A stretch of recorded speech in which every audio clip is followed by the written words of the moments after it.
Check, check, check, check. Give me a thumbs up if you can hear. Check, check, check, check, check. Thumbs up if you can hear. Oh. Check, check, check, check, check, check, check, check, check, check. Longbow Rider, what up, my man? Thumbs down. Thumbs up, thumbs down. Slow ride. I'll sing Foghat. Slow ride. Mic check good, says Jamie. Right on, man. Good. All right. Take it easy. So no one's got any plans for Valentine's Day? It's funny. I talked to my wife. I said, "You want to go out for Valentine's Day?" She's like, "Hell no. I don't want to go out there." What's up, Chucky B? Pulverizer. I have to poop. Okay, that's good. I was like, "You don't want to go out?" She goes, "Nope." So we got Wingstop because last we got Wingstop for the Super Bowl. What's going on? Bayou City. Be in sound and video good. So we had Wingstop on Super Bowl Sunday. It took forever to get it. It took about an hour to an hour and a half. And we got a free Wingstop to make up for it. And we like Wingstop too. It's actually quite tasty. So it was good. And then, we're not going out. But the Publix has $6.99 lobster tails. Joey Torres. Valentine's. Good evening, Josh. Working Valentine's was yesterday. No, today's Valentine's Day. Yeah, today's Valentine's Day. What are you talking about, Joey Torres? I don't know how they do in freaking Torresville, but here in America, Nolens. Anyway, so we Dallas checking in. City's Houston. Yeah, I would have never thought it'd be I would have thought it'd be Mobile actually, if anything, right? I guess not. I worked 10 hours on once. Wingstop, dude, that was fantastic. That was absolutely fantastic. Oh, I wanted Wingstop. Johnny said we went working today, so celebrated. Gotcha, Joey Torres. Gotcha. So you and your boyfriend, you celebrated Valentine's Day yesterday. Is that what you're saying, Joey? My wife's like, hell no, I ain't going out. You crazy? The first Valentine's we ever had together, unfortunately, I believe it or not, I used to be in a band in college, and we were playing, just practicing, and getting some drinks and stuff like that. And I was late to Charlotte's house, and I went to not Subway, what the hell is it called? Safeway. I got a 6-pack of Sierra Nevada, a frozen pizza, and some flowers, and I was late. Not good. That was not. I don't recommend. Don't 1 out of 5 stars, if that makes sense. Not recommended. Eastern Panhandle of West Virginia. Right on, man. Pocahontas County. No, you'll be north of Pocahontas County. Pocahontas County. Yeah, you'll be north of that. Wife, son, so married 28 years. Her nickname, Mi Vida Loca. We had ribeye steaks and sweet potatoes. All right. That sounds pretty good. But ribeye steaks. We like our New York strip here. I just got 20 pounds New York strip from a local farm. It was quite bueno. Down in South Texas. Oh man, Corpus Christi. Yeah, I like Corpus Christi, Joey. We saw the Corpus Christi hooks a couple times down there. We used to go to Port Aransas. Yeah, Port A for when we lived in San Antonio for the spring break, and go see the Corpus Christi hooks. I like Corpus Christi. Corpus Christi is about 400,000 people, man. It's actually surprising. You'd be surprised how big it is. My mom was born in Corpus Christi in was she born there? Maybe she wasn't born there. I can't, but she lived there for a couple years when her dad was in the Navy. I don't think she was born there. I'm not sure where my mom was born. I think about it. Port A, nice beach. Yeah, it's all right though. I mean, the water is too damn warm. It's like bathtub warm. And then they got the freaking mud thing, the oil that they get on your shoes and you can't get them off. It's crazy. Kind of like red Georgia clay.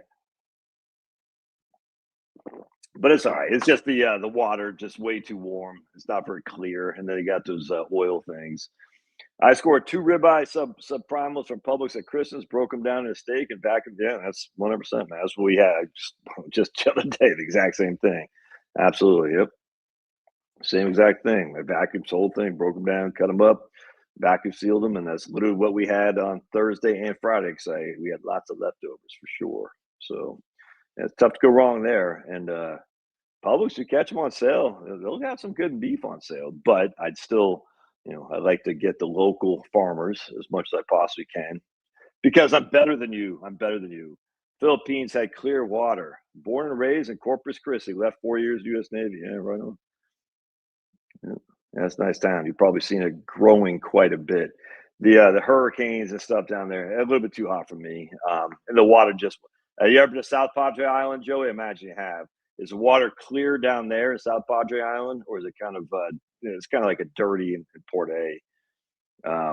Philippines has clear water. No, I got you, Jeremy. And you should move to Philippines. The Philippines are so good. Get the hell out of here, Jeremy. Foster from Corpus, so it has that going for it. Okay. It's one hot chick in Corpus Christi. That's all it has going for it.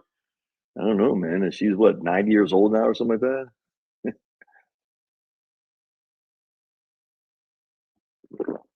Bit clear for sure, yeah. I remember I never been to South Padre, North Padre, but not South. I remember I had a friend of mine I was in the army with. He talked about South Padre Island. He's like, dude, you don't understand, Scan. They have these blonde Mexican girls down in South Padre Island. He said I was like, dude, that sounds heavenly. Blonde Mexican girls, like, you kidding me? He goes, dude, he was telling me about South Padre. I was like, oh man. Just order Jeremy loves everybody knowing he's got a Filipina lady. Just ordered my Filipina banquet of flowers for delivery. You could just say, just ordered my girlfriend a banquet of flowers for delivery. Oh man, we used to go snow tubing in Winchester, Berkeley, West Jefferson, and Morgan counties. I can be in Virginia, West Virginia, Maryland, and Pennsylvania. About 30. Yeah, 100%, man. 100%. That part of like Charlestown, all that.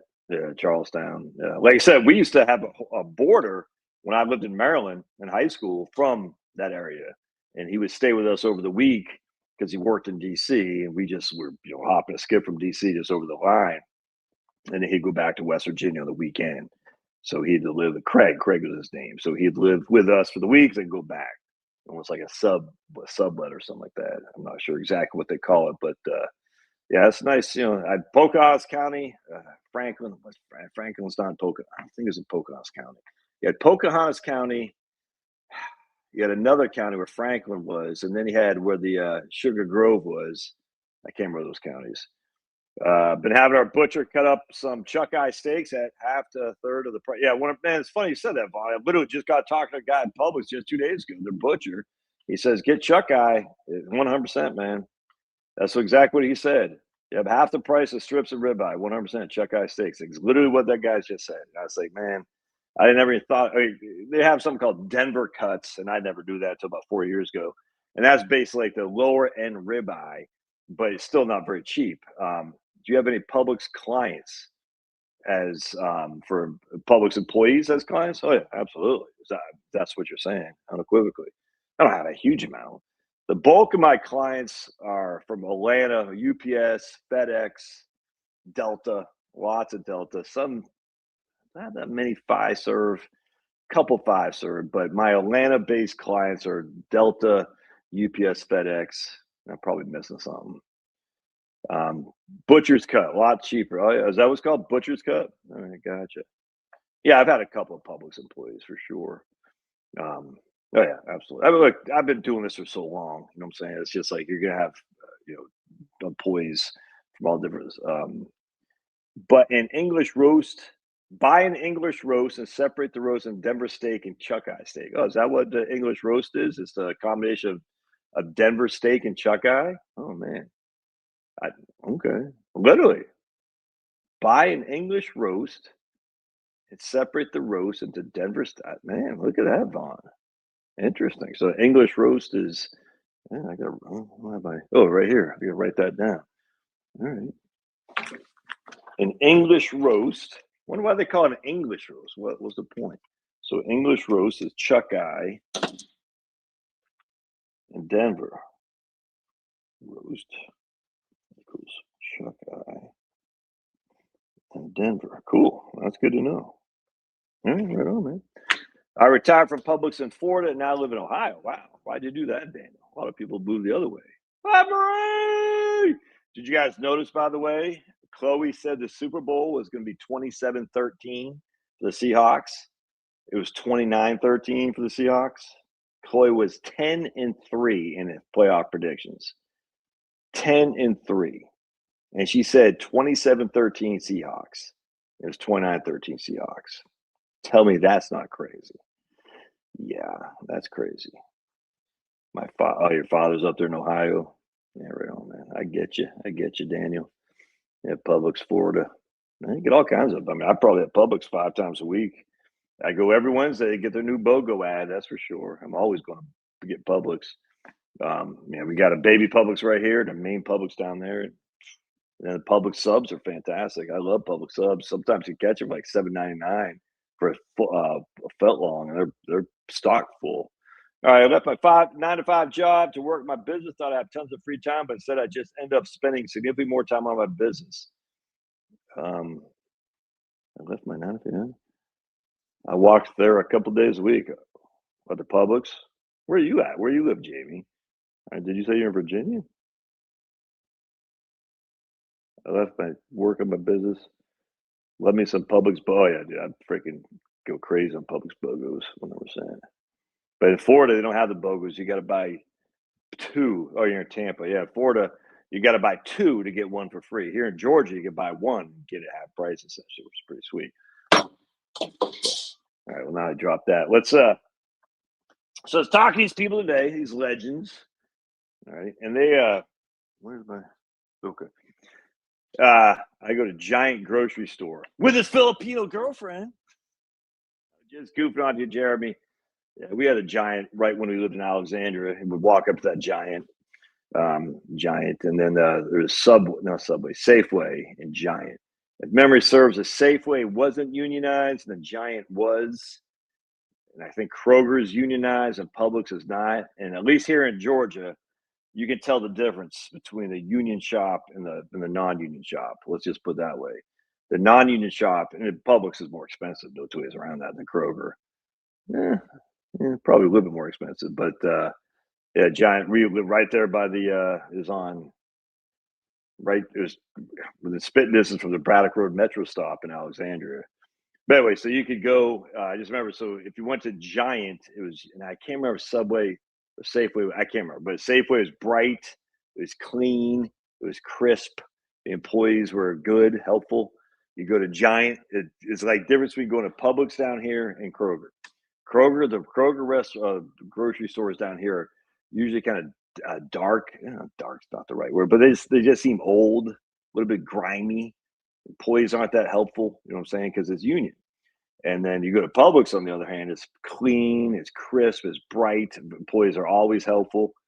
Ever do Wegmans? Yeah, we did Wegmans when we lived in Wegmans. Was that the one up in PA? Yeah, I think we had a Wegman. I don't think we ever. Where did we go when we lived in New Jersey? We didn't have a Wegmans that close. We had an IGA. I think Kroger probably ended up buying out a lot of IGAs. I'd be honest with you, because some of those stores are just older. But there was a Wegmans. I think that was when we lived in the PA area, the Philadelphia area. Then we had they put up Martin's when he lived in Harrisonburg. I didn't get that. Everyone's like, Martin's is great.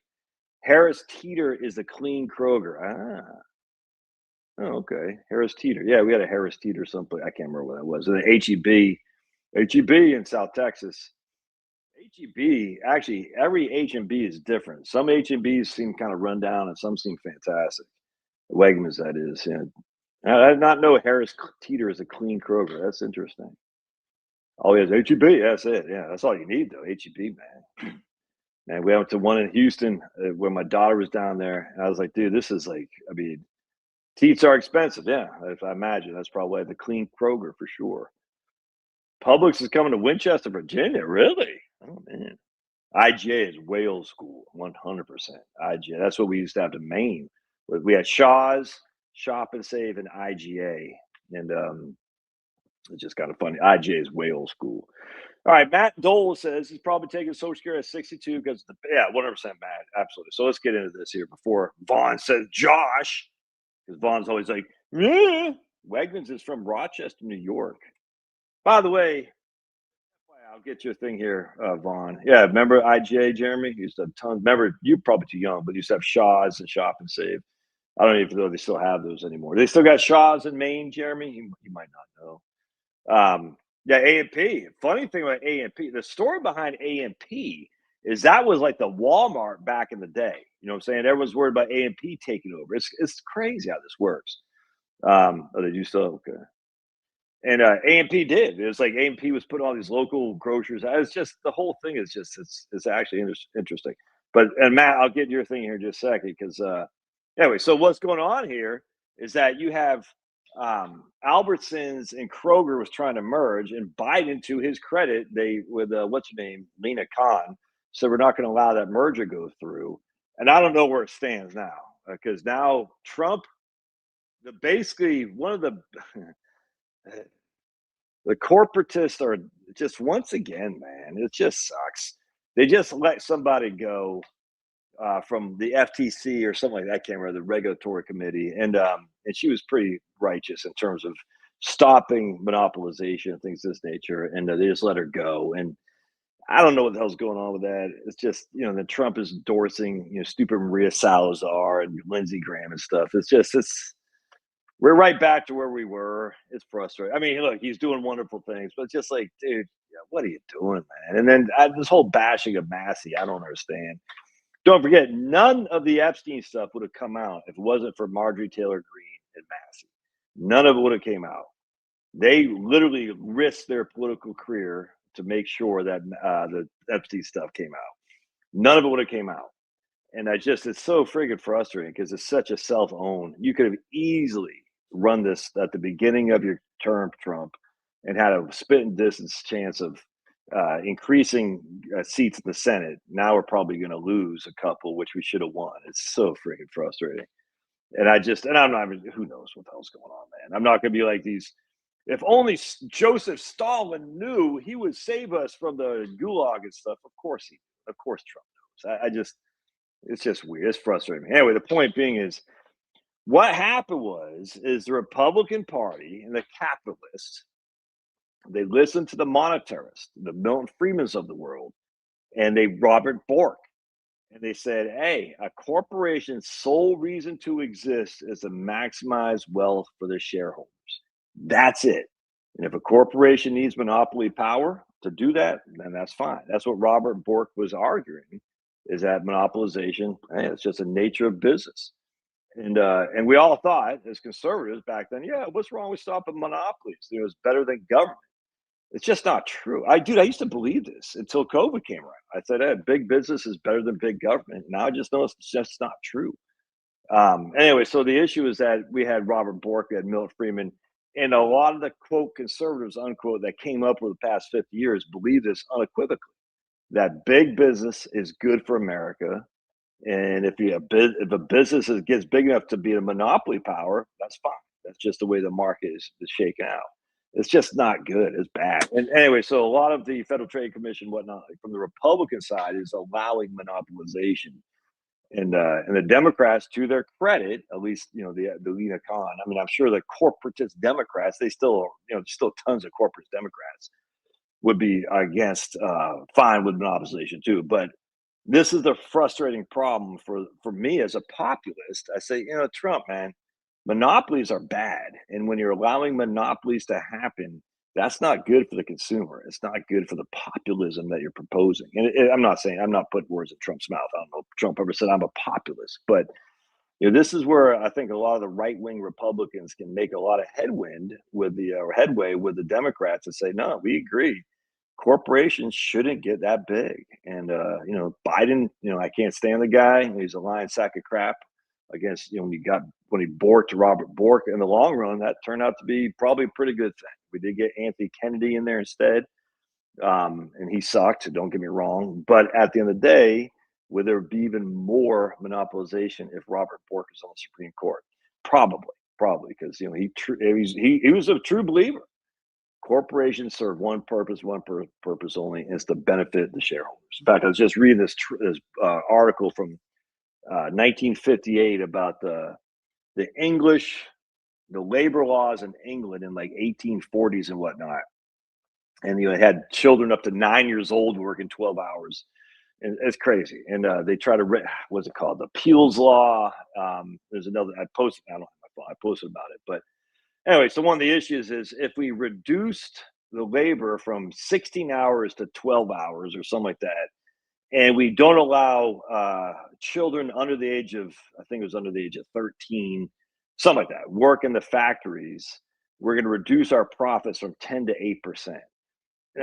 Dude, it's freaking sick, man. You're like, this is crazy, crazy. Remember, back then only the landed gentry could vote, and it certainly wasn't democracy by a stretch of the imagination. It was, literally a feudal serfdom. But you're like, and then what they said is, oh, but you don't. They said you are a free agent. You can go pick and choose who you want to work for and pick and choose your salary. It's all fake. And in terms of, oh, I could just go over here and go over there. There wasn't going over there and going over there. It was just right here, and you had to work for the wages they gave. Anyway, the whole thing was freaking sick. And to that said, that was what Marx was fighting against. Not what we're talking about now, these idiot liberals in freaking college and their, latte drinking, tattoos, and cell phones. He was, back then they were talking about real labor reform, because you had children working these factories under the age of 9 or up to the age of 9 and above. 12 to 14, 15-hour weeks days, crazy. And so anyway, it's just funny because when you kind of raise in when you're raised kind of believing in libertarian economics and stuff, you're like, oh, Marx, you just take Marx and you put it on today. You know what I'm saying? And that doesn't make any sense. And that's not saying Marx is right. Not saying that at all. Do not call me a socialist. You take fascism, the economic fascism of Spain, of Italy, and you put it on today. It's just not the same thing. It's just not. Oh, we got, all right, so we got Richard Matera over at Facebook. Right on, Richard. Appreciate you being here, man. All right, sweet. So it looks like, all right, cool. All right, good stuff.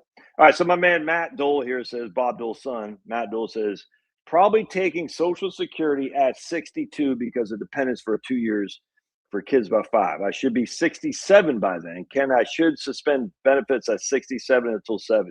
Yeah, I don't know. I don't know your situation there, Matt Dole, Bob Dole's son. I mean, I would. It depends on what your financial situation is. I can't remember about the suspension anymore. I think you can. You can't. I think you get suspended. You can't get a redo. I think you have to get the redo of the first 12 months you filed. I'm almost positive you get suspended. I probably would, and we'll get into some reasons here why I would do that today. But I just don't know your circumstance. So I think that's I would definitely take out 62 to get the benefits for your kids unequivocally. All right, so let's go into what I was working with these people today, these legends, and up in PA. First thing we're going to do is we're going to take a sniff. Scott Adams, R.I.P. Scott. I just going to say prayers, man, real quick. I think about Scott. Father, Son, Holy Spirit, amen. Heavenly Father, we just pray for your guidance. We need your guidance. We need it more now than ever. We just pray for you to shine your light of assurance to know that at the end of the day, we're all bowed before you, and we'll all ask for forgiveness, and we'll all be held accountable for our sins. So maybe try as hard as we can to glorify you in all we do, in our words, and our actions, and our thoughts. And we pray in Jesus' name, amen. I was never a huge Scott Adams I never watched or anything like that, but I hated to see the guy just die. But anyway, so we're going to study how he would do his morning sip or whatever it's called. We're going to do our evening sniff. Woo! Yeah. Our evening sniff. Marx is one. Shareholder capital places stakeholder capital with the incorrectly. How dare you freaking incorrectly stuff. All right, so we'll put a couple stars. I see a couple questions. All right.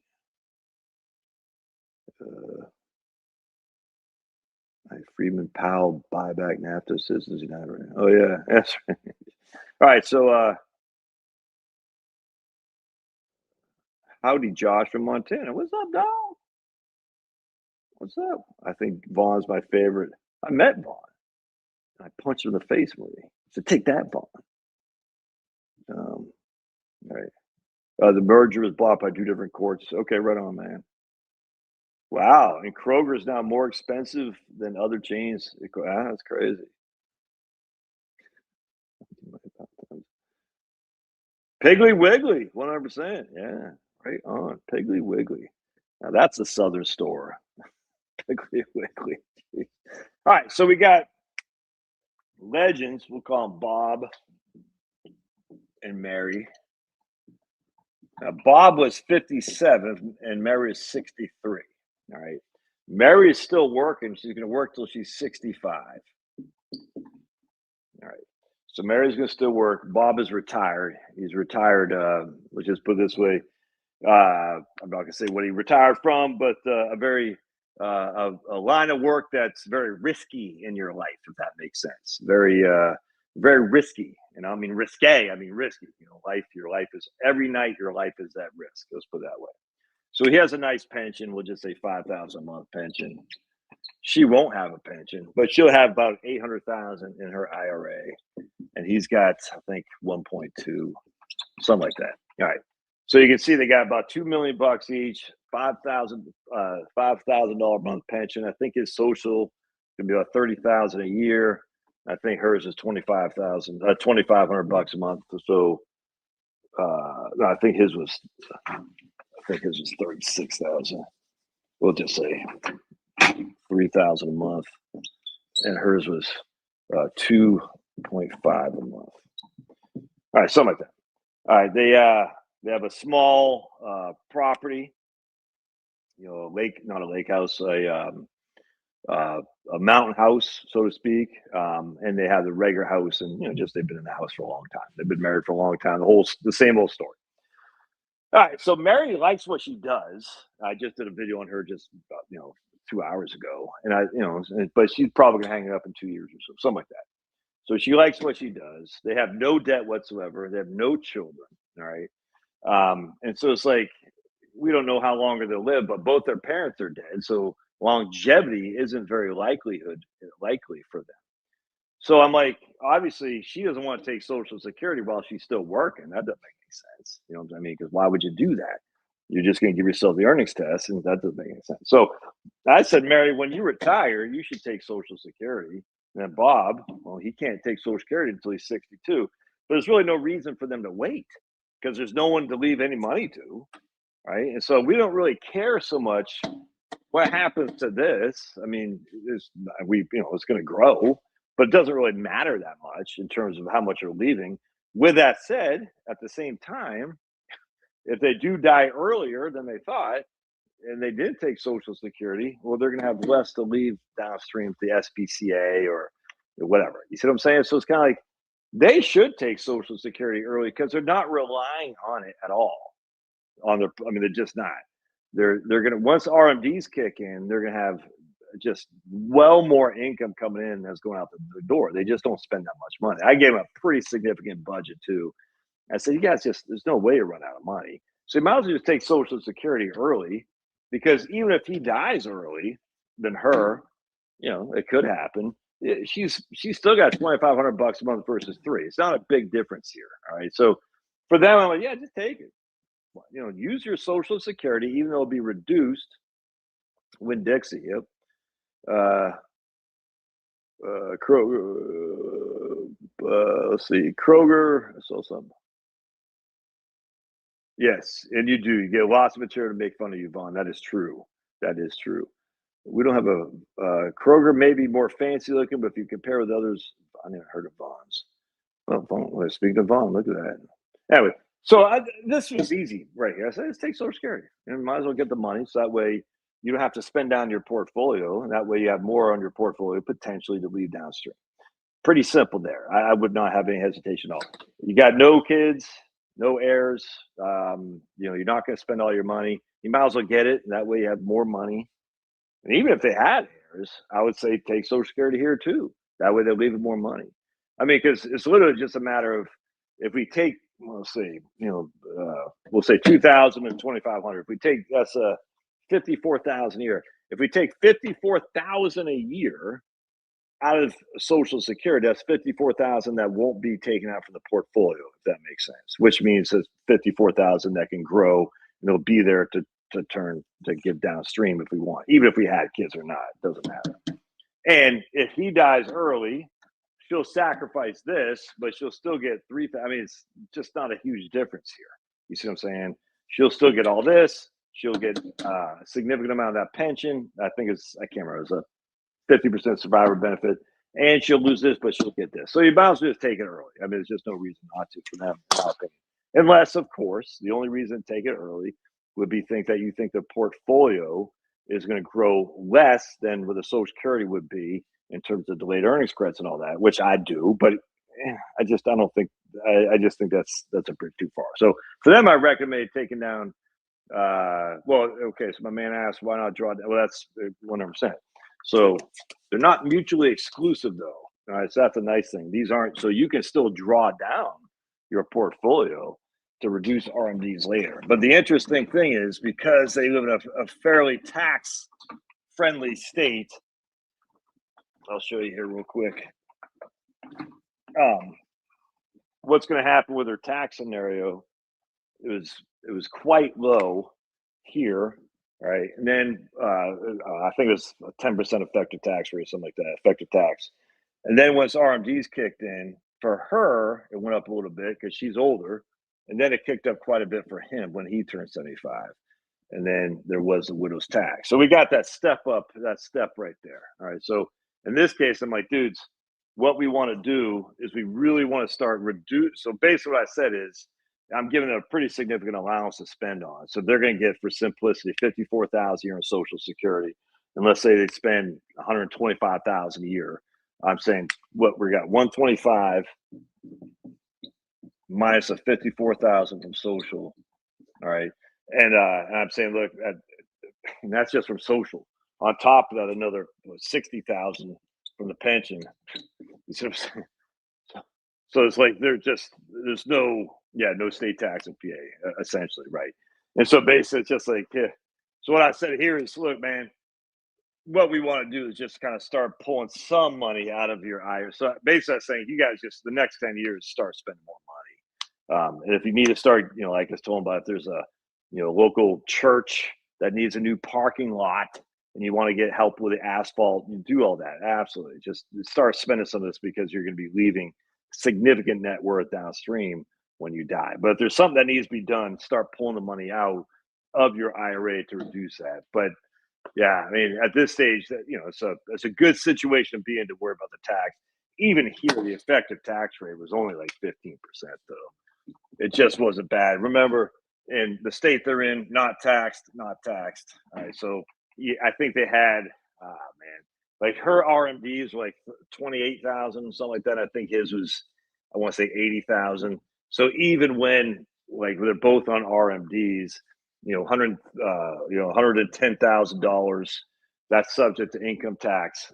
From a federal perspective, that's subject to tax. 85% of this will be subject to tax, but we're still talking effective tax rate of 15%, and that's when he is 75 and she'll be in her 80s at that stage. It's just not a bad problem to have. So I say I might as well take Social Security. That way, if you do die too soon, 73, 74, again, longevity isn't in their history.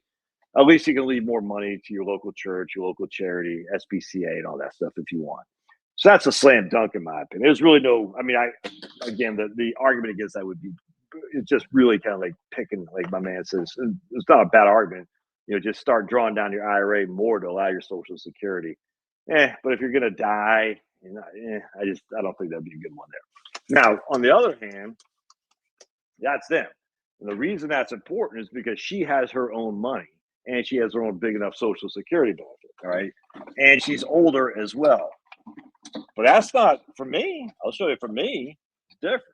All right. So this is, oh man, I really hurt my shoulder again. Eesh. Probably have to get rotator cuff surgery on this shoulder soon. All right. So for me, they can feel to leave it to the followers of Josh. Yes, they can. Yes, they can. Yep. All right, so that's one. Now for me, it's different, a complete different thing. Because we got me and my better half. Happy Valentine's Day. Happy Valentine's Day. Remember, if lots of wealthy folks are talking about leaving a place like California with a threat of wealth taxes left, it's kicking out their biggest revenue sources. They're going to have 160,000. How much would it have to be to matter? I'm not sure what you're saying, Don. I'm not sure what you're saying. Well, everything. I prefer pay more for nice. Yeah, well, that's what I'm saying. Yeah, I think that's. I think a lot of people they're going to get to Florida from California, like, yeah, this sucks. The humidity sucks. You know what I'm saying? The hurricanes suck. They'll get to Texas, it's dry, as well, dry, brown. They're like, yeah, it sucks too. Maddie loves California. She lives in San Diego. I just picked her up at the airport last night. She's like, or San Diego, that's where she's at. Yeah, 100 people, thumbs up. What I'm saying is we got 133 people total. We got 8 on X. Guess no one shows up on. Am I even live on LinkedIn? 1 on Facebook. 110 here, and then 9 on the other Josh Galen Heritage channel. So yeah, thumbs up, dude. Come on. All right, so here's me and Shar. So we got Josh and Shar. All right. Now I'm 55 and she's 51. So she's younger than me. All right.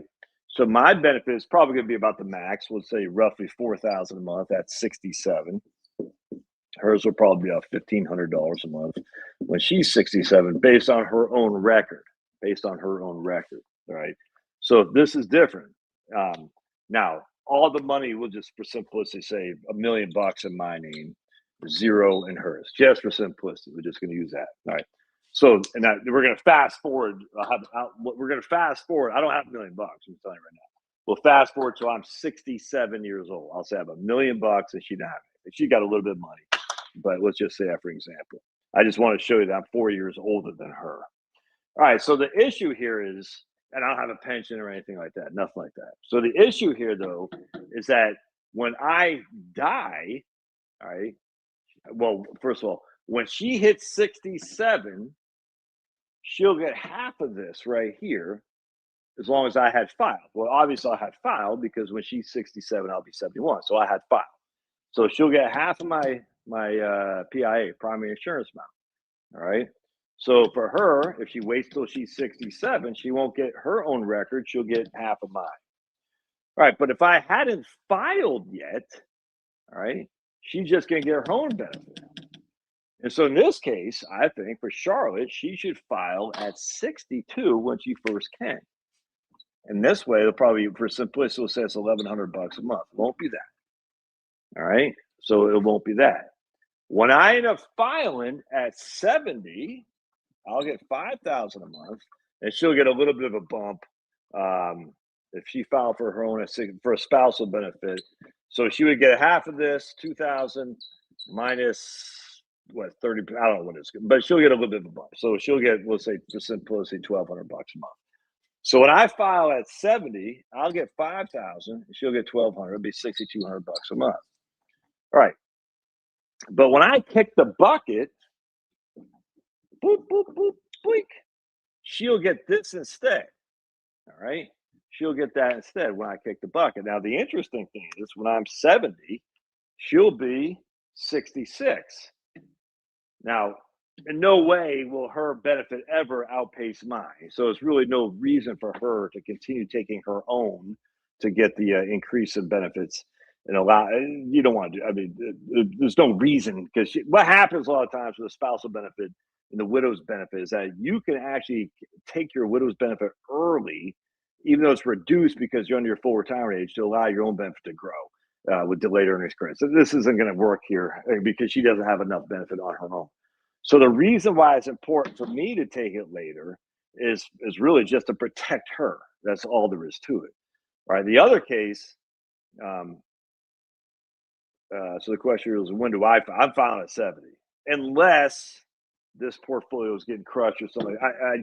My goal is to file at 70, David. Now, 67 is fine. 70 is preferable. On top of that, life expectancy does come to play. Both of Charlotte's parents died before my parents did. All right, so my dad died what 2 years ago, 3 years ago. My mom's still alive and kicking. You know what I'm saying? My mom will probably never die. I mean, she's just that stubborn. But Charlotte's dad died when she was 16, 15, 15, and her mom died in 2006, I think, when she was born in 74, so 32. Yeah, right. That's right. She's 32. So that is a challenge. Is that her longevity is less than mine, and her older brother died last year, and he was only 59. I mean, she has 9 brothers and 8 brothers and sisters, but 7 alive now. So that would be a question too, though, David. Is like when we look at our life expectancy, do I really want to wait until I'm 70 so that Charlotte would get a bigger benefit if her life expectancy is shorter? So going back to what somebody said, am I going to take a 67 or 70? That's a challenge right there, right? Because I just don't know how long she's going to live, relatively speaking. I'm in good health. She's in good health too. We don't smoke, we don't drink. You know what I'm saying? We're not stupid like that. But at the end of the day, the likelihood is that she'll probably die at a lower life expectancy than me, given her parents and whatnot. Just a fact. With that said, if I expected her not to die as early, then I would probably take it at my full retirement age. All right. And the reason I take it at my full retirement age is so that way that way I just get the money right out of the gate and I can, not touch my portfolio. Again, there's a lot of assumptions going on here, but that's kind of the scenario for me is I want to delay taking mine as long as I can because she's going to need that money more so than the other people I just talked about. When would you file if she had when would you file if she had no earnings? That's 67 probably. I think Ed. I think is that Ed Don. I think I'd probably file at 67, but she does have earnings. But that's a good question. If I had no earnings, I would file at 67 to open up the spousal window for her, 100%. So that's the dance you got to play. The dance you got to play is if she doesn't have her own record, there's nothing for her to get until I open up the window. If I open up the window, I can't open up. I mean, I can open up the window at 62, but that doesn't. There's nothing for her because she's only 58. You see what I'm saying? So if she had no earnings, 67 is when I'd do it, and she'd be 63. So she'd get half minus what she lose 24%. So whatever. If she got for every $1,000 she would have got as a spousal benefit, she'd lose 240. So she'd get 760. That would make sense to me to file for this to open up the spousal window at that stage. Because if every year we wait until I'm 70, well, again, her spousal benefit will be bigger because she's not going to take it until she's 66, but it'd still be based on the PIA at 4,000 as opposed to 5,000. So she'd get 2,000 minus a year. So I don't know what that would be. She'd lose 1,400 $140. So she'd get 118, 60 or something like that. If I were single, would you take it at 62? Yeah, I think I would unequivocally. The reason I take it at 62 is because I'm a guy, and guys just don't need. I see that's the thing. Um, I don't know what it's like to be a woman, but I know men, in my experience, we can live pretty tight if we need to. Men don't care if they live in a trailer. I'm just telling you right now, we just don't. We don't care. I don't care if my old friend, high school friend says, I can't believe you're living in a trailer, Josh. I don't care. You see what I'm saying? Especially older men. When you're young, you probably do. But when you're old, you just don't give a crap. You're like, whatever. I got my dogs. I got my grill. I got my firearms. I just need a place to live. I have my same underwear on from 1922. I don't care. Women, on the other hand, I just don't know. And that's the thing is the matriarchy or the patriarchal nature of men to protect their wives. If there's no wives to protect, we're just like, if I can't get by, so if I was at 62, my benefit would be 32% less than that. So it'd be what, $2,800? Is that what it'd be? 32? Yeah, I'd lose $1,200 a month at my full retirement age from my PIA, my primary insurance amount. So it'd be about $2,800 a month. Yeah, I still got investments. I would probably take it at 62. Obviously, again, if you think Social Security is going to give you a better rate of return than investments, you probably don't want to do that. except that your investments are still liquid. So, and this is one of the drawbacks I think a lot of people miss. Oh, oh yeah. So Charlotte got Finny and Pablo lamb chops. These little these little stuffed animals. Finney immediately commenced to take his outside and bury it.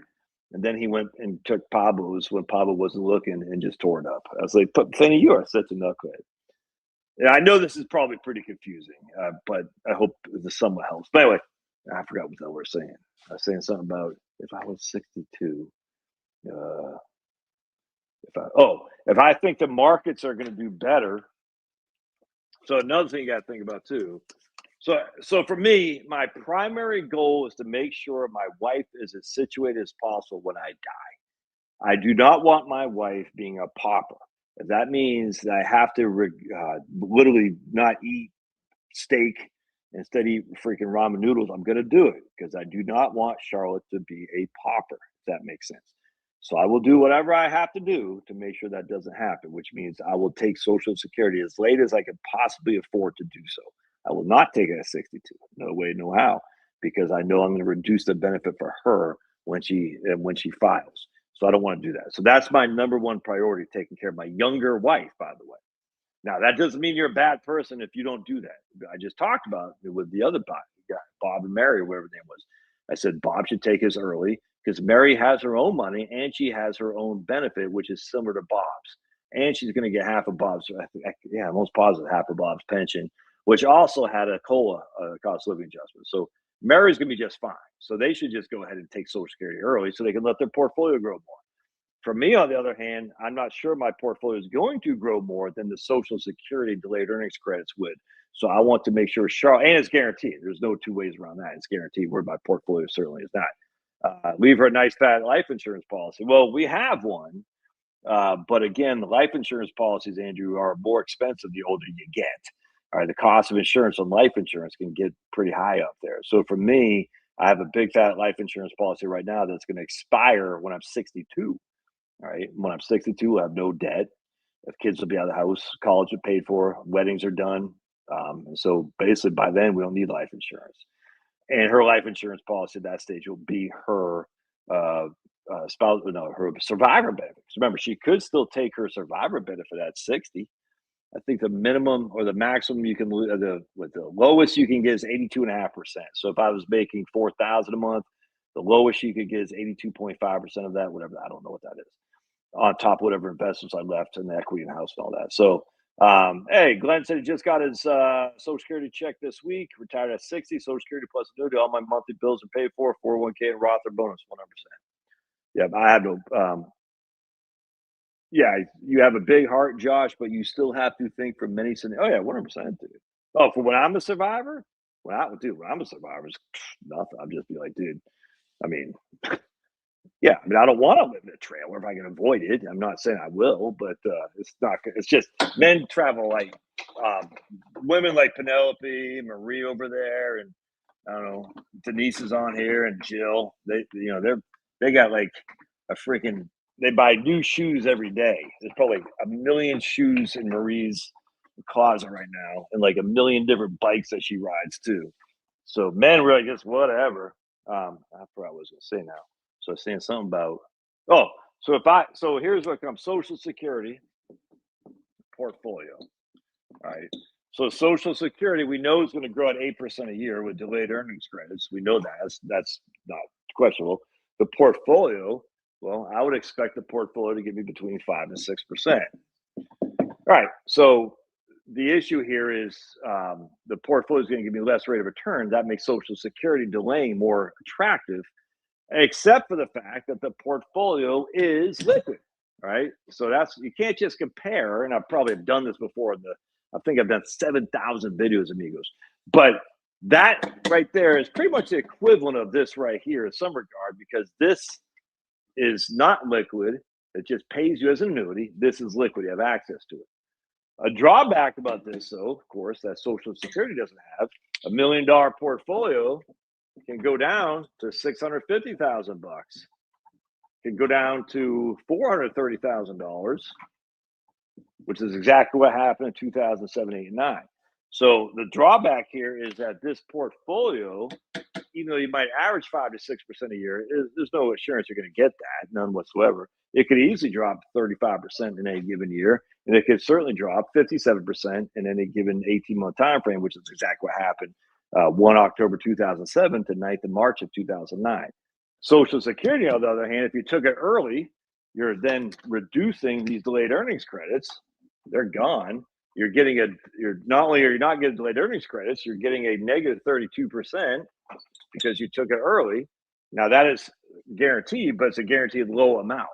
All right. So you know for a fact that you're putting a bottom as a low amount. So Glenn, he took his Social Security. He's also got a pension. Again, that changes things, but he's guaranteeing himself a lower amount for the rest of his life. And that means simply that I don't think he needs it, but his portfolio. So what if you took yourself a lower amount for the rest of your life under the assumption your portfolio is going to grow, and then you wake up one day and your portfolio is down here? Then you're like, damn, dude, damn, I should have taken Social Security later to start spending on my assets. That's kind of what I say. I say, I don't trust this. I trust this less than I trust this right here. So for me, I do not want to have a lower income because I took this early under the assumption that my portfolio will grow more, and then wake up one day, I'm locked into this, and I have this way down here. That's the worst case scenario. Especially if I got a spouse, I want to make sure is squared away financially. And that's what it basically comes down to. Because a lot of people say, yeah, but Josh, Glenn, probably is the case. He goes, I don't need this money. I got my pension and my Social Security to see me through. That's not me. I do not have that. I'm going to need money from both these places because I do not have a pension to see me through. Charlotte does not have a pension to see me through. So for us, it's got to be both. So for me, one of my things is I would like to have this locked and loaded. That way I can start spending this money down. So that way, if the portfolio does drop, I'm not dropping the portfolio, pulling money out on top of the lower amount for Social Security. That's the risk I have more than anything. And that's my biggest concern. On top of Charlotte being a pauper. And then Charlotte will be moving in with Vaughn will probably say, hey, Charlotte, you can come move in with me and my wife. Charlotte's like, thanks, Vaughn. I got no place to go because Josh, you let me down. He's such a clown. I know it. Our first Valentine's Day, he came in late and he brought me a frozen pizza and a 6-pack of Sierra Nevada. I don't even like beer. Anyway, so I'm all about life insurance. But you got to get life insurance when you're insurable, or else it's going to be crazy expensive if you even get qualified for it. So for me, I got it when I was 47. Yeah, 47. $1.5 million policy, term, 20-year term, 15-year term, 62. Doesn't cost me very much at all because I'm in good shape. You know what I'm saying? But the older you get, the higher the cost of insurance is going to be, the more likely that you won't even qualify for life insurance. I just took one of protect hyperinflation right on it. Would be no helping. Yeah, well, come on, man. Are we actually thinking hyperinflation? Here's Marie right here.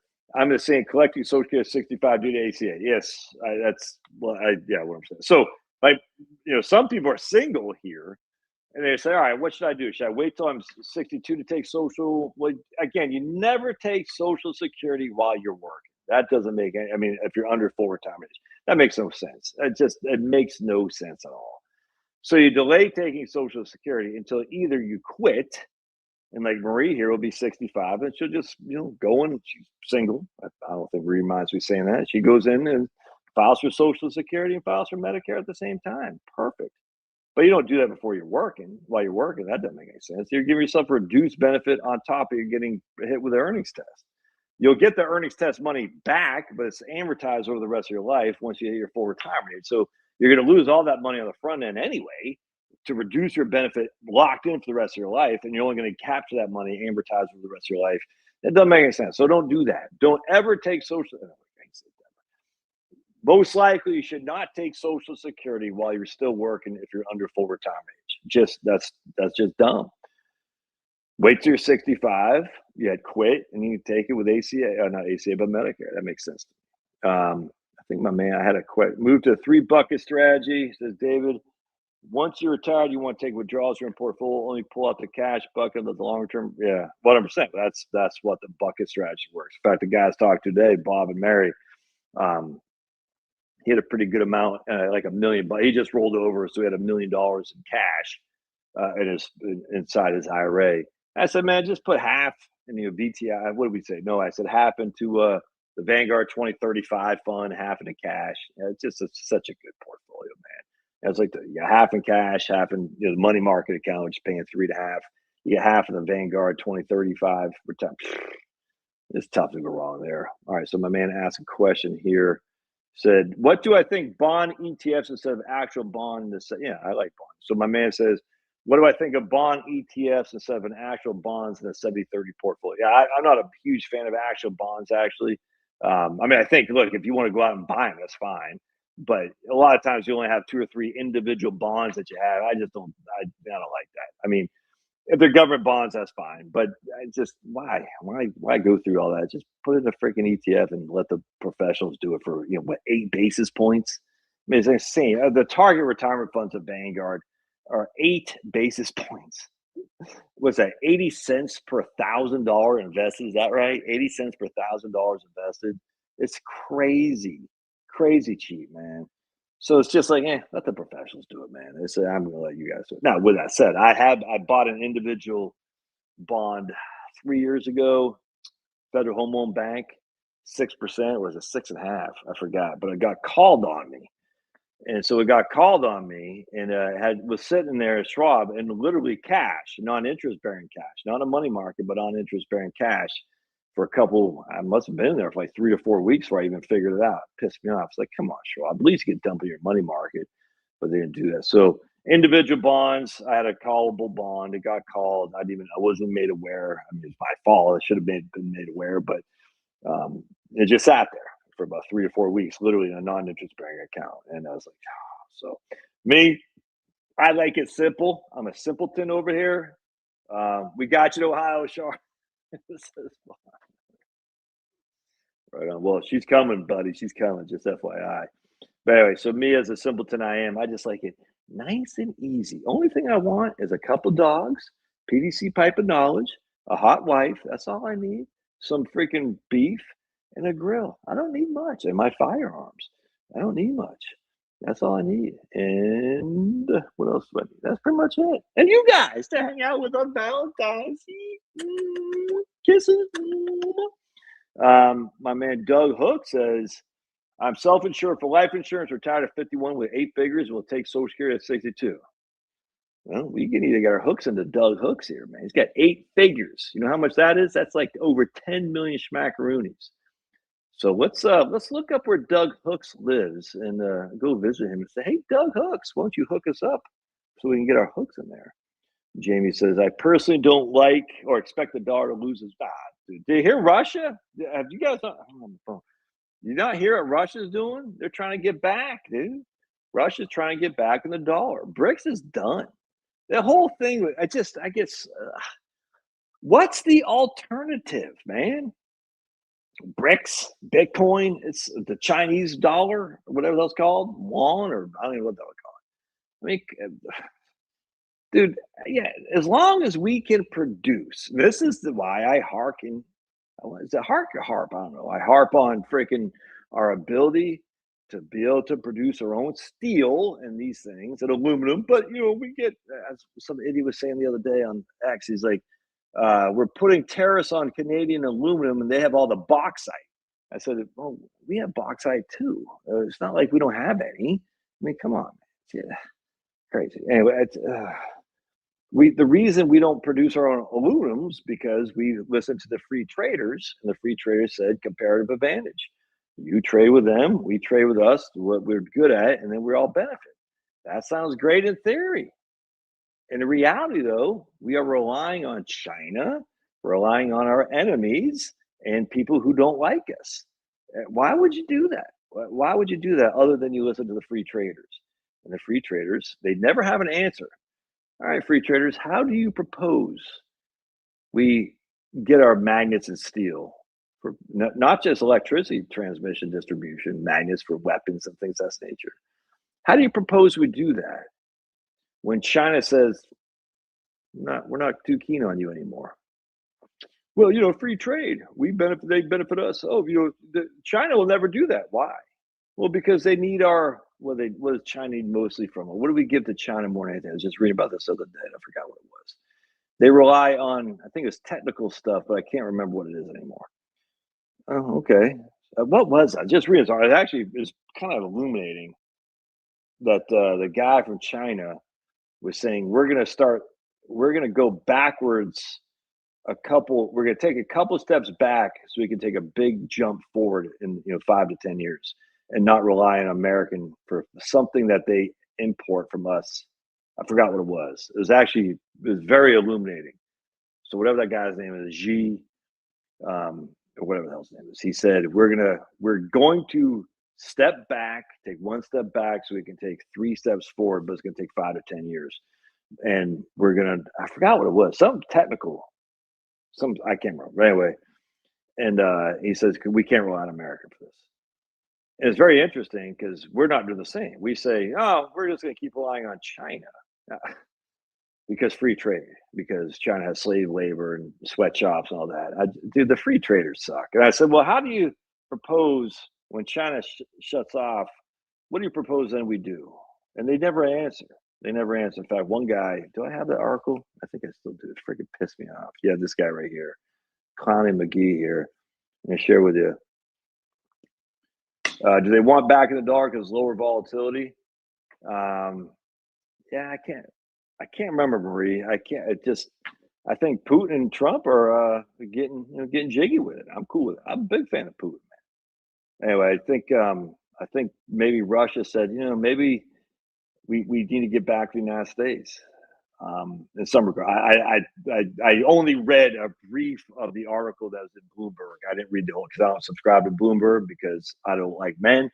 As such, I don't subscribe to Bloomberg. But there was an article from Bloomberg on Russia trying to get back with the dollar and the SWIFT or whatever the hell it's called. I don't follow that much, but it's isn't that interesting? Because the dollar is going to be yesterday's currency. You're going to be able to wipe your butt with a dollar. Like, well, send me your dollars, wipe your butt with the dollars and send them to me. I don't care. I'll wash them off for sure, but it's just dumb.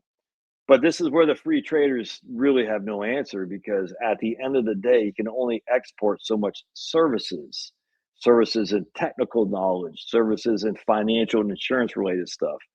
At some point, you got to produce things. And there's never been a service economy at all that has actually grown and became a top shelf. It hasn't been. In fact, if you look at, I think it's Singapore. Was it Singapore? People are like, well, Singapore. No. And Switzerland, that's what it was. People like, I think it's both Switzerland and Singapore. Like, well, Switzerland and Singapore. In terms of output per capita, they export more manufacturing stuff output per capita than almost any other country in the world. Because their countries are so small. But they're not just exporting services; they are exporting goods that they make in Switzerland and in Singapore. Almost positive Singapore. I know it's Switzerland. And so, an output per capita. So you got goods and services. Goods are PVC pipe and knowledge. Services are, let me show you how to do a hedge fund. Let me show you how to insure against freaking tycoons. You see what I'm saying? That's okay. I mean, people can figure that out at some point. You're not going to be able to export it anymore. But build a PVC pipe of knowledge, you have to be able to export that. I mean, people might be able to steal that IP from intellectual property, whatnot. I get it, but at the end of the day, you still need to export it, or at least have it at home so you can create it and serve to your own people, which is what China is trying to do. Anyway, so the point being is that Switzerland, Singapore will be, those are service economies that boom because they don't export anything. It's just not true. Exports per capita for goods, they're higher than almost any other country that there are out there. And so all these economists, these free traders, I'm like, you guys you don't know what the hell you're talking about. You haven't read a different perspective. And once you start doing, you'll quickly become, again, who's going to give us steel and the magnets we need on top of all the other stuff if China says no mas? We're going to be in a world of flipping hurt, man. Have you ever used Victor Inox knives in a kitchen some of the best knives for cooking. Man, that's one. That's I have never used it. I don't know what the hell it is, but look at my man Vincenzo. So it looks like you're probably Italian with that kind of name. So Swiss still don't have 100%, dude. That's they were talking about Rolexes, knives, and they did something else. I forgot what the other thing. Some other kind of metal. I forgot what it was. But it was very interesting. Um, Swiss export huge hate burr. Yeah, they do a lot of equipment. Exactly what I'm saying. I don't know what hate burr is. I'm sure I'm not pronouncing it right because I'm from Maine, and they do. I think Josh likes the dictators. Big, yeah, dude. Putin, my man. Love Putin. Putin's like we're keeping the Western culture, unlike us. We do need 100%. We do need stuff from Canada. Um, Brazil's stock market is on fire or in fire. G Hall, what up, G Hall? Jaw. BRICS is basically a glorified emerging market. USD is 100%, man. 100%. In fact, I was just reading something about David Stockman because he's out there screaming bloody murder. He used to be Reagan's director of OMB, Office of Management Budget. And he quit saying Reagan's budgets are going to cost massive decline of the dollar and it's going to cost not hyperinflation. It's going to cost massive interest increase and blah, blah, blah. This is the 80s. We're now in the 2026. We're talking 40 years later, and none of that has concurred. None of it has. I'm just like, there's Ted. What's up, Ted? Who knows? We may be on the Australian Social Security system by the time Josh starts drawing. That's if I make it that long, Penelope. Well, sure. She knows I got that big life insurance policy. She might take me out. Anyway, I'm going to show you guys this freaking stupid article this guy wrote. And I was like, dude, I was like, this is really what you got? So we're going to go, all right, I want to pull up this guy right there. I got to come over here. We're going to share screen right here. All right, so this is this guy who proceeded to then block me on X, if I can find his name. And I don't call anyone names or anything. I don't use ad hominem. I don't do any of that. This guy right here, Phil Magnus, the Hayek Chair in Economics and Economic History, American Institute for Economic Research. All right, so this guy was arguing with me because I don't have what it was. He was arguing with people arguing economics who don't have PhDs. He says, if you don't have a PhD, we basically shouldn't listen to you. I said, well, that's just stupid, dude. I said, come on, it's dumb. I mean, I get it. Some people with PhDs have more experience than some dude who read a book while I sit on the pot. I get that. But the idea that a guy with a PhD is inherently more knowledgeable than a guy without one is just not true. Just not true. But whatever, we call that barrier to entry. You can't be an economist unless you have a PhD. Okay. Anyway, so we were debating about tariffs because I'm a big in favor of tariff. He said, "Oh," and I said, "Well, what's your evidence, dude? I just want to see your evidence that tariffs are going to do all these things that you say because it's just minimal at best." And he sent me this article that he had written for the Cato Institute. Now, remember, the Cato Institute is trying to tell us that immigrants are a net benefit to the United States because they reduce our deficits. They bring us more tax revenue, right? And of course, what the Cato Institute neglects to tell us is that if an anchor woman or an illegal immigrant comes to the United States and has anchor babies here, the illegal immigrant is thrown into the cost for illegal immigrant. The baby she has is thrown into the cost for native born. So if an illegal immigrant from Honduras comes and has 4 children here in the United States, all 4 children are considered non-immigrants. They're considered native born. So those 4 children, inherently, all the welfare they consume, it goes on to the welfare benefits of the natives, you and I, as opposed to the illegals, which is crazy. So if a family of 5, 4 children, 1 woman, only 1 is considered a welfare draw. The other for the immigrants, the other considered welfare draws for the natives. That's just one thing. On top of that, they say explicitly that the immigrants increase the cost of housing which increases the property tax that we have to pay, which is a net benefit, is what the Cato Institution is arguing. That immigrants actually make us have more money to the tax revenue source because they increase the cost of housing, which increases the property tax. It's absolutely insane. And I'm like, wait, I thought Cato was a libertarian. You're now encouraging immigration because it gives more revenue to the government authority. Okay. This just shows you how freaking insane these people are when it comes to immigration. And this one for tariffs. So real quick. So we look at this guy's tariffs thing, and I read this whole thing. I said, because he talks about the history of some tariffs. Okay, basically tariffs are sucky. Everybody believes in tariffs is bad. And he's like, oh my goodness. And he's talking about it, formalizing protection. And we're going to come here and we're just going to type in McKinley. And we see nothing on McKinley. Oh, that's interesting. So then we're going to type in Dingley. And we see nothing on Dingley. That's kind of weird. All right. Then we're going to type in Fordney. Oh, we do see something on Fordney. The new Republican Congress in 1922 restored tariffs to their pre-Underwood levels through the Fordney-McCumber tariff, framing its provisions as economic stimulus to manufacturing as the economy transitioned away from the wartime production. A relatively strong domestic economy absorbed the resulting price increases, but policymakers took the wrong lessons from Fordney-McCumber. So a relatively strong domestic economy absorbed the resulting price increases from Fordney-McCumber. All right.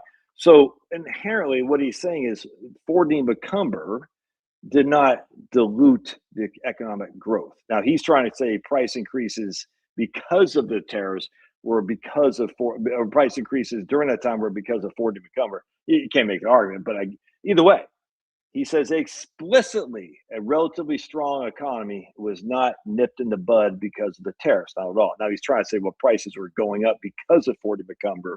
I mean, it could be true, but in terms of his argument, there's no evidence that.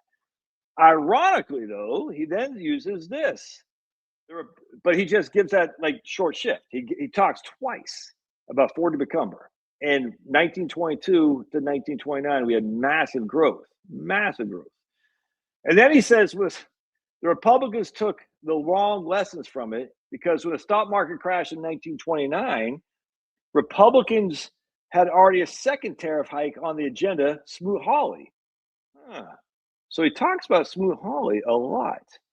And Smoot-Hawley came in June of 1930. And if you actually look, the Great Depression was well underway. And I've talked about this a million times, well before Smoot-Hawley came in.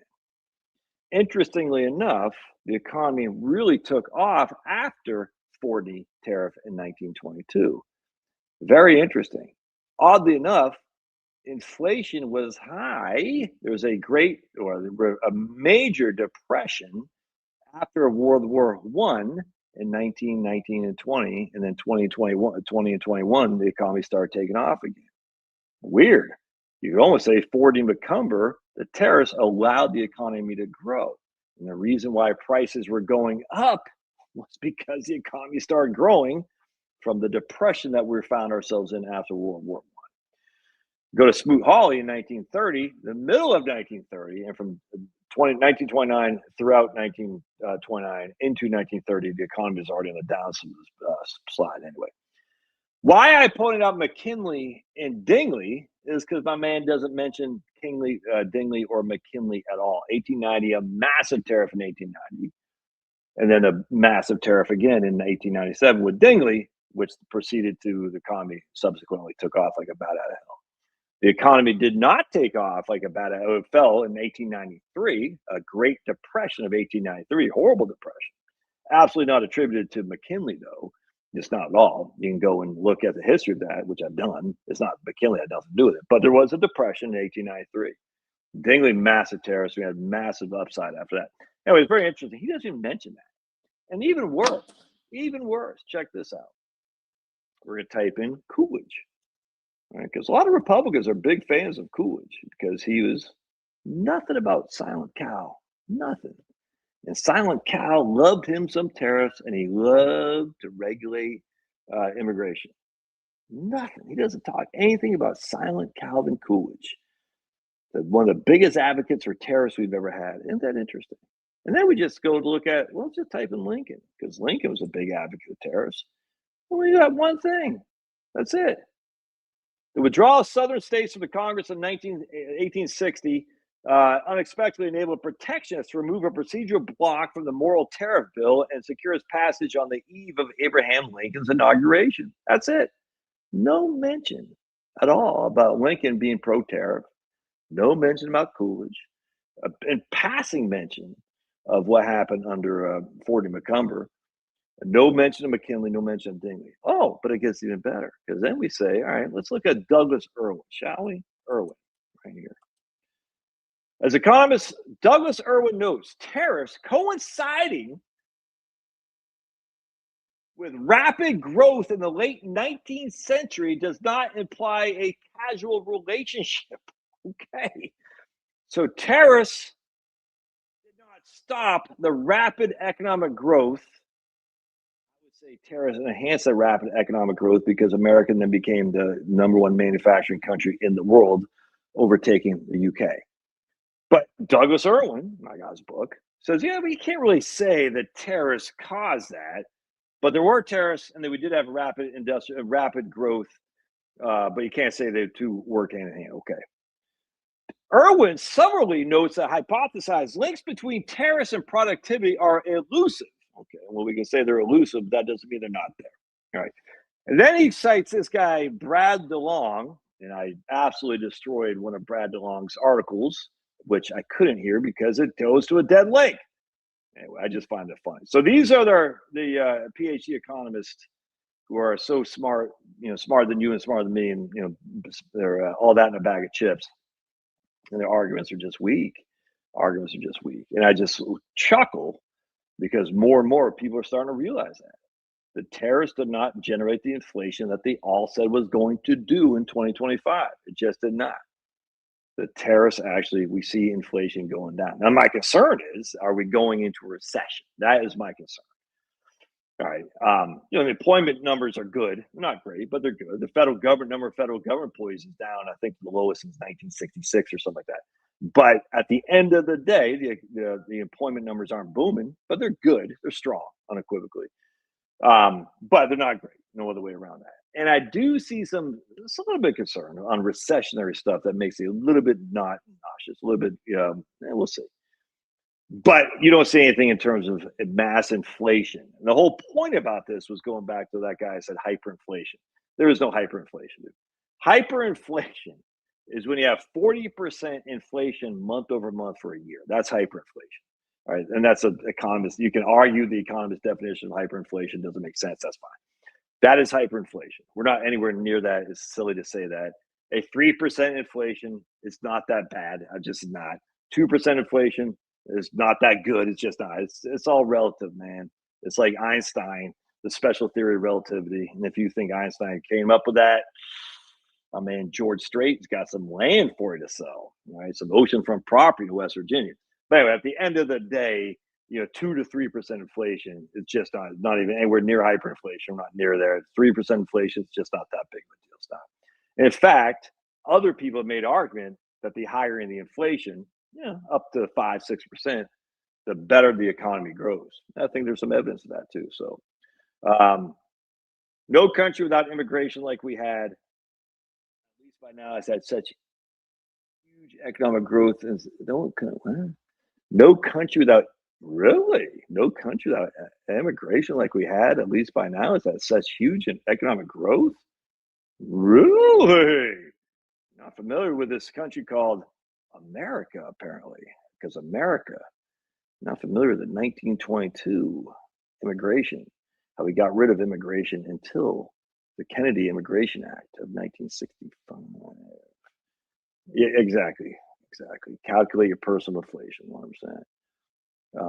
Wow. I guess America didn't have any immigration. I mean, it must have massive immigration in the 1920s, 30s, 40s, 50s, 60s. because we had massive growth. Well, yeah, because we've had tons of freaking cattle and whatnot. That's a problem. That's going back to what causes inflation. It's all obviously supply. Supply obviously causes inflation. It's not too much money chasing too few goods. Beef is a perfect example of this. The supply of cattle is going down. I think I read someplace the supply of cattle is like low for years and years and years and years. It's crazy, crazy. We've got to get over this thing that's freaking inflation is caused by too much money chasing too few goods. It's supply. You reduce the supply, you're going to have inflation unequivocally. I keep saying unequivocally. I got to find a different word to say. Yeah, I don't know. That's a problem. I mean, right here is a perfect example of how tariffs can impede domestic, can help domestic because we make the price of Argentina beef higher. But if we're not able to, this is the issue. If we're not able to bring it to our own, we're going to have higher prices. That's just a fact. And sometimes you got to hurt yourself a little bit in order to be self sufficient. And so, Argentina beef, Trump is getting rid of some of the tariffs on that. I get it. I get it. But at the end of the day, we have to be able to freaking do this domestically. We've got to be able to do this stuff domestically. And if that means we got to pay a little bit higher prices, we have to pay a little bit higher prices. No other way around that. With that said, the history of this isn't for the higher price people. It's just not. It's just not. You just look. I mean, just look at all the tariffs the United States has gone through, and the evidence that said tariff on this leads to higher prices on that. Just not there. I mean, there's some. Don't get me wrong, but in the overall scheme of the economic growth, it's just not there. Yeah, 100%. They absolutely want cattle gone. They absolutely cow farts, methane, all that stuff. But this is what happens when you have supply shocks, cattle, you know what I'm saying? Everything, you're going to have higher prices. And nothing to do with the M2, a little bit to do with M2, but the M2 is secondary to supply. Why? We need to create our own supply. We have to create our own supply. And once we get proficient at that, we're this ain't gonna be as cheap as importing it from Argentina. It just won't because Argentina is slave labor, well, not slave labor. They have cheap labor relative to the United States. But do we want to rely on Argentina, or should we be rely on our own home? And I think you rely on your take care of yourself first and foremost. Look, I just bought. I paid $700 for 30 pounds of chicken, 20 pounds of New York strip. That's 50 pounds of beef and chicken combined. Plus, I got a couple of things. I paid $700 for that. So I don't have my calculator, but that's what, $12 a pound. And that's going to last, it's for 40 pounds, 50 pounds. I can't remember how many pounds I got, 12 to 50, whatever it is. From a farm, a local guy, grass fed, free range, not cage free, free range. You see what I'm saying? Yeah, you can go to freaking, and I pay $8 a pound for ground beef. You can go to Costco and get it for $3.99 a pound for ground beef. Yeah, I pay double. Well, how much ground beef you actually gonna eat? You know what I'm saying? I mean, it's just think. Say you eat 30 pounds of ground beef a month. We're not gonna, but just say you did that. If I'm paying $8 a pound, that's $240. If you're paying $4 a pound, that's $120. I mean, I get it. You're paying twice. I'm paying twice as much as you, but I guess I'm running